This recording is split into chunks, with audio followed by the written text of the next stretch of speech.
Dans Astérix et Obélix, Mission Cléopâtre, lorsque Caius C+, interprété par Dieudonné, coordonne l'attaque du palais de Numérobis pour le compte de l'armée romaine, il sort pour ainsi dire l'artillerie lourde, au sens propre comme au sens figuré.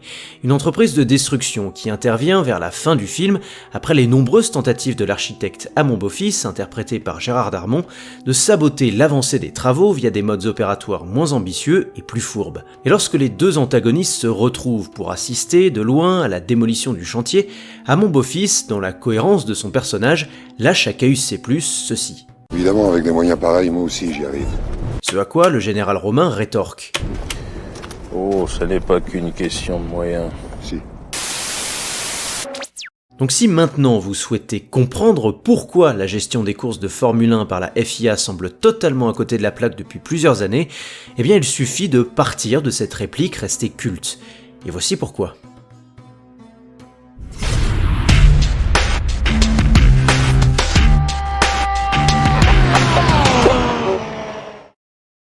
Alors tout d'abord, définissons les limites du sujet. Ce nouveau numéro de F1 à la loupe n'aura pas vocation à remettre en cause la légitimité de certaines sanctions. Sébastien Vettel aurait-il dû gagner au Canada en 2019 ? L'accord secret entre la Scuderia Ferrari et la FIA sur fond de tricherie moteur était-il légitime ? Ou a-t-on suffisamment sanctionné Red Bull l'an passé suite à son infraction du budget capé en 2021 ? Voilà autant de questions que nous ne traiterons pas dans cette analyse. Pourquoi ? Car aujourd'hui, je souhaiterais avant tout me concentrer sur les problèmes émanant de la gestion d'un Grand Prix en direct par la direction de course.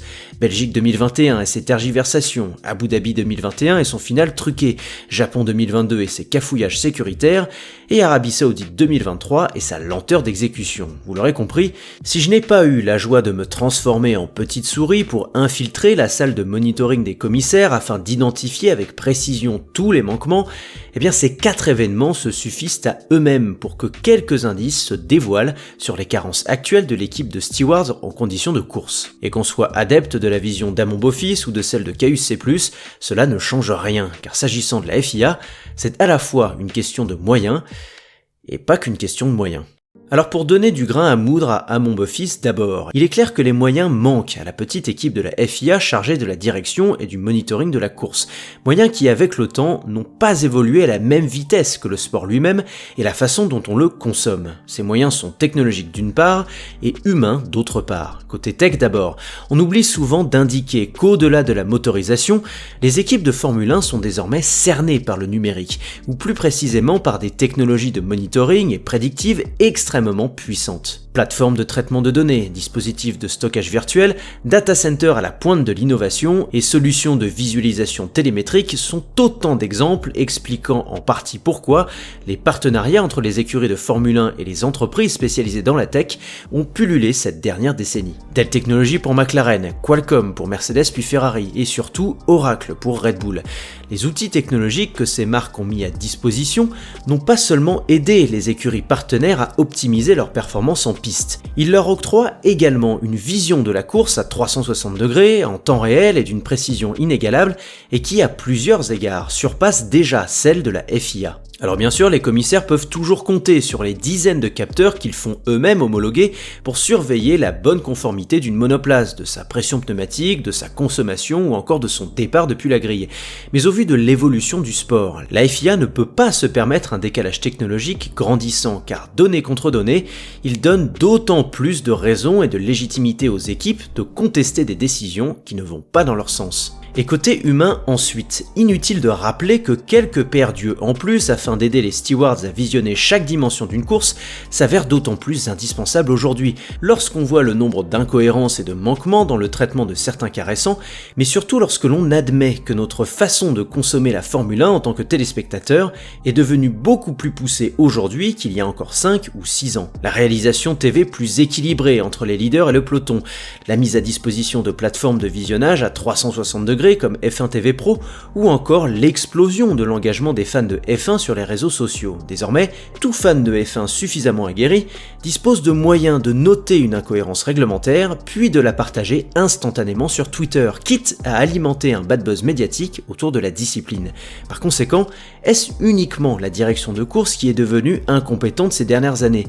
Ou est-ce notre façon de consommer la Formule 1 dorénavant qui ne laisse plus rien passer? La réponse à cette question, qui à mon humble avis est un mélange entre les deux propositions, impose à la FIA de réagir. Et pour ce faire, pas de secret, le nombre de commissaires qui scrutent les dizaines de caméras disponibles et les données télémétriques doit augmenter pour combler les trous dans la raquette. Alors pour entreprendre un début de réponse, la FIA avait mis en place après le fiasco d'Abu Dhabi 2021 une initiative prometteuse en ce sens, le Centre d'opération à distance, ou ROC en anglais, un système de contrôle en ligne entièrement opérationnel depuis 2022 au QG de la FIA à Genève. Principe similaire à l'assistance d'arbitrage vidéo ou VAR pour le football, le centre d'opération à distance agit comme une source de soutien à la direction de course sur place, avec, d'après la FIA, des données comparables à celles de plus de 10 matchs de football simultanés, y compris plus de 140 sources vidéo et audio. Les voilà, nos pères dieux supplémentaires.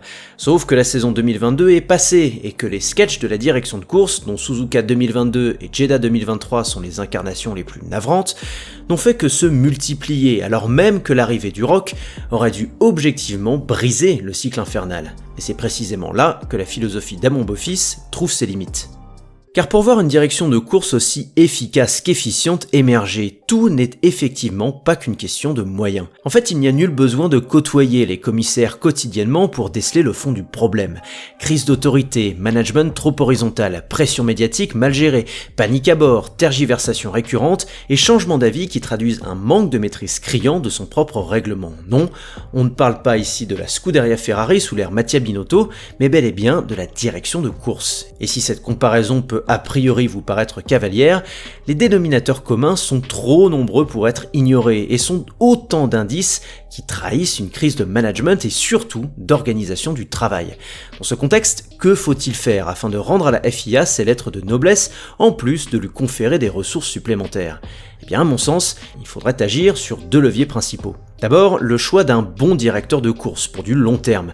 Le mandat de Michael Masi de 2019 à 2021, puis celui du couple Eduardo Freitas et Niels Wittich en 2022 ont bien montré l'absence d'un directeur de course charismatique, respecté des pilotes, résistant à la pression des coups de fil intempestifs de Christian Horner et de Toto Wolff, et surtout compétent dans les deux domaines clés de l'arbitrage, à savoir la maîtrise du règlement et celle des considérations techniques. Une polyvalence que le regretté Charlie Whiting incarnait parfaitement bien de par son parcours de chef mécanicien et de délégué technique historique de la FIA. Une polyvalence dont ni Masi, ni Freitas, ni Wittich n'ont semblé ou ne semblent bénéficier en vue d'imposer à la direction de course une vision claire. Et sachant que la FIA est en train de lancer un programme destiné à dénicher de nouveaux directeurs de course, autant dire que l'instabilité dans la gouvernance réglementaire risque malheureusement de subsister quelque temps encore. Et deuxièmement, il convient d'optimiser l'organisation des tâches et surtout de fluidifier les protocoles,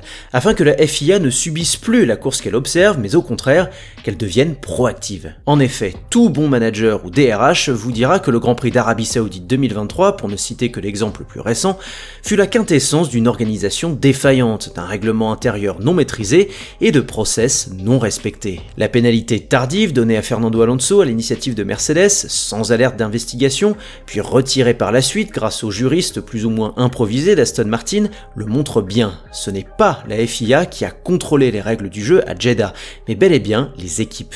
Ainsi, qui rapporte quoi à qui, sous quelles conditions et sous quelle forme?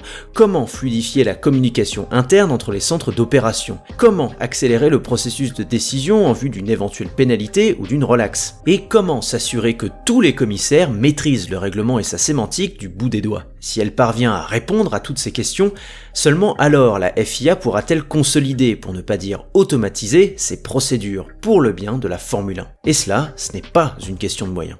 Alors comme dirait l'autre, il faut de tout pour faire un monde, et en l'occurrence pour la FIA, il faudra un peu d'Amon Beaufils et un peu de CAIUS-C+, pour forger une direction de course à la hauteur des enjeux. Le problème est qu'alors que la Formule 1 ne cesse de changer chaque jour à vue d'œil et à tout point de vue, la FIA, elle, a semblé peiner à prendre la mesure de cette mutation. Il aura même fallu attendre le désastre d'Abu Dhabi en 2021 pour qu'une certaine prise de conscience émerge. Pour Niels Wittich et consorts, la route est donc encore longue. Très longue. Non. Si. Oh non. Merci d'avoir écouté ce podcast, je vous laisse me dire ce que vous en avez pensé dans la section commentaires. Pour le reste, si vous souhaitez me rétribuer d'un like, d'un partage, d'un abonnement, voire d'une clochette, ne vous privez surtout pas. À la semaine prochaine pour la suite des opérations, allez, ciao!